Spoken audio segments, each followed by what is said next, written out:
Et Jean-François Bec est avec nous comme chaque lundi après-midi, directeur général de Morningstar. Bonjour Jean-François. Oui, bonjour. Qu'est-ce qu'on attend là? Qu'est-ce qu'on attend sur les marchés européens notamment? On attend les fondamentaux, on attend les chiffres du PIB qui sortiront vendredi. On n'a pas vraiment d'élection cette semaine, pas de résultats d'entreprise, pas de réunion des banques centrales, donc on se raccroche aux fondamentaux, aux chiffres macroéconomiques qui ont tendance plutôt à porter le marché à la hausse du côté des États-Unis. On en parlait à l'instant avec Grégory Volokin, donc c'est des indicateurs type ISM qui montrent qu'effectivement on est sur des niveaux solides, on est à 59, donc on est vraiment sur des niveaux plus hauts de 2011, ce qui montre que la croissance économique aux États-Unis se poursuit à un rythme qui est soutenu. On a eu aussi le chômage qui est à 5,8%, on est au plus bas depuis 2008.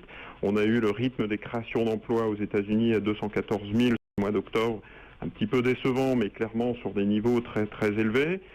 Donc ça va plutôt bien sur les fondamentaux américains et donc les marchés en profitent. Et puis au contraire, nous, en Europe, quand on regarde nos indicateurs, c'est vraiment pas terrible et c'est un petit peu ce qu'on craint sur les sorties de vendredi, puisque vendredi on aura une kyrielle de PIB au troisième trimestre dans l'ensemble des pays de la zone euro et sur la zone euro, et malheureusement en fait ces chiffres devraient confirmer un petit peu l'anémie que l'on connaît, le ralentissement que l'on connaît depuis quelques mois maintenant en zone euro.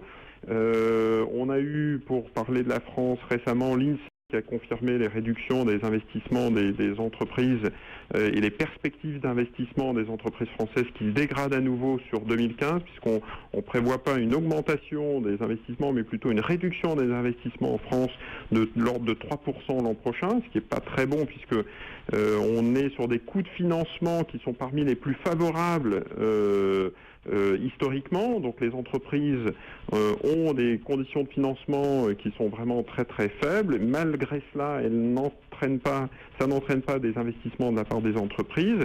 Donc c'est une question un petit peu à renvoyer aux effets de la Banque centrale et de la BCE et de Mario Draghi. Même si les taux sont proches de zéro, finalement il n'y a pas tellement de demande de crédit. Les entreprises ou les ménages décident de ne pas consommer ou de ne pas investir. On a eu des chiffres de la part de la Banque de France qui prévoyait une croissance de 0,1% en France au quatrième trimestre et une croissance dans tous les cas qui se dirige vers en 2015 un niveau inférieur à 1%. Donc si c'est inférieur à 1%, ça veut dire que clairement on n'entrevoit pas de baisse du chômage tout de suite en France. On peut parler aussi du déficit commercial français hors énergie qui se creuse et qui est encore plus important que celui de l'année dernière. Mario Draghi, de son côté, il a montré une partie de son jeu. Il a peut-être pas encore tout dévoilé, mais il a quand même montré une partie de son jeu et montré quel allait être le sens de sa politique monétaire dans les prochains mois. Il nous explique aussi très clairement, assez régulièrement, qu'il peut pas tout faire tout seul, qu'il y a quand même un rôle des politiques fiscales et budgétaires qui est important pour que ça marche. C'est un petit peu aussi pour ça que d'ailleurs les marchés attendent, parce que ça attend aussi du côté de Mario Draghi et des politiques européennes. On n'a pas eu d'annonce jeudi dernier de la part de Mario Draghi. Il y a même eu des dissensions en interne qui sont apparues. J'en veux pour preuve les déclarations de la Bundesbank et une sorte de blocage en fait psychologique sur l'achat des dettes souveraines qui sont clairement pas, je dirais, un signal positif du côté de l'Allemagne et qui n'en veut pas, qui veut pas en entendre parler et qui donc du coup bloque un petit peu la politique de Mario Draghi, ce célèbre quantitative easing qui se cantonne pour l'instant aux ABS. Des questions en fait sur l'ampleur de son action, puisque même lui en fait dans ses déclarations jeudi dernier parlait d'une taille du bilan de la Banque centrale qui atteindrait les dimensions de fin 2012, et donc beaucoup d'économistes et beaucoup d'experts décryptent un petit peu ces déclarations en disant si ça va vers les dimensions du bilan fin 2012, ça veut dire que c'est peut-être un objectif ultime, mais qu'entre-temps on risque d'être un petit peu déçu. On pensait en fait que c'était le minimum, il s'avère que ça sera plutôt le maximum. Le gros débat, c'est même de savoir si c'est un objectif, un target, ou si c'est seulement une attente, une expectations. Là, c'était un peu le gros débat, notamment vendredi, entre les banquiers centraux là, qui étaient réunis à Paris. Est-ce que la taille de bilan de référence qui nous donne mars 2012, est-ce que c'est une promesse, un objectif qu'on essaiera d'atteindre par tous les moyens, ou est-ce que c'est l'idée qu'avec le marché des ABS aujourd'hui et des achats qui se feraient un peu comme ça au fil de l'eau, j'ai envie de dire, pendant les prochains trimestres, on arrivera à peu près dans cette zone-là, ce qui n'est pas tout à fait la même chose. Donc quand on regarde en fait l'impact sur les marchés et ce que distillent les marchés, ce que nous disent les marchés de devises, quand on regarde l'euro contre dollar, ils ont plutôt tendance à acheter les Draghinomics, c'est-à-dire les politiques justement accommodantes qui permettraient une relance de la conjoncture et de la croissance en zone euro. Les dettes périphériques ont aussi plutôt tendance à acheter les Draghinomics et la politique de Mario Draghi. Pour l'instant, ils leur font encore confiance. Par contre, quand on regarde du côté des marchés actions et des banques en particulier, on a des valeurs bancaires qui sont plutôt à la baisse. C'était très, très forte baisse la semaine dernière et ça continue encore aujourd'hui.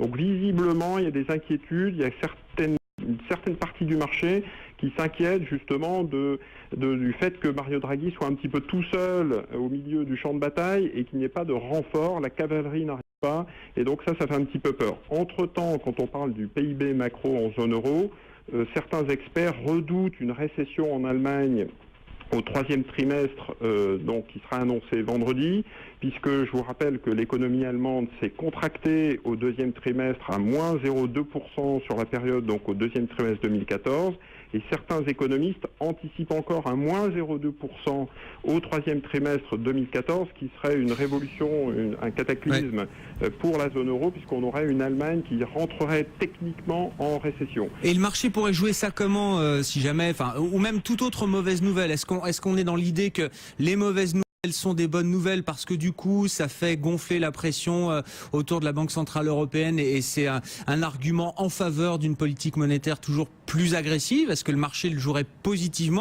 Ou est-ce qu'il faut se méfier de ce genre de raisonnement qu'on a pu avoir quand même pendant longtemps au cours des dernières années? Alors il y a deux indicateurs à prendre en compte avant de répondre à cette question. Le premier, c'est le côté Est, l'Ukraine, la Russie, puisque quand on parle d'une récession en Allemagne, il ne faut pas oublier que la crise continue de peser, la crise en Europe de l'Est continue de peser, le rouble n'arrête pas de baisser, il a perdu un tiers de sa valeur contre le dollar, le prix de l'énergie n'arrête pas de baisser, donc c'est un risque d'instabilité qu'il faut prendre en compte sur les marchés.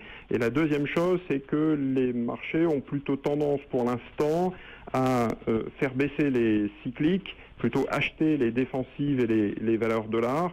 Et les bancaires, c'est ce que je disais, ont eu tendance aussi à baisser ces derniers temps. Et donc visiblement, à court terme, si cette récession technique était annoncée en Allemagne, on aurait sans doute une baisse des marchés qui aurait tendance à s'accentuer, qui ne serait sauvée que par des déclarations de banque centrale ou de politique. Bien évidemment, on pense tous à Angela Merkel, pour pouvoir justement essayer de relancer la machine sur cette fin d'année 2014. Donc pour l'instant, pour nous, c'est plutôt un scénario négatif. Donc on reste dans une allocation plutôt prudente autour des défensives valeurs dollars. On a parlé de Essilor, de Pernod Ricard, d'Air Liquide, de LVMH. Ce type de valeur est beaucoup trop tôt pour s'orienter vers des cycliques toujours. Merci beaucoup Jean-François. Jean-François Bay, directeur général de Morningstar, chaque lundi après-midi avec Intégral Bourse. Pour commencer l'émission, on va se reconnecter au marché. On est à 10 minutes de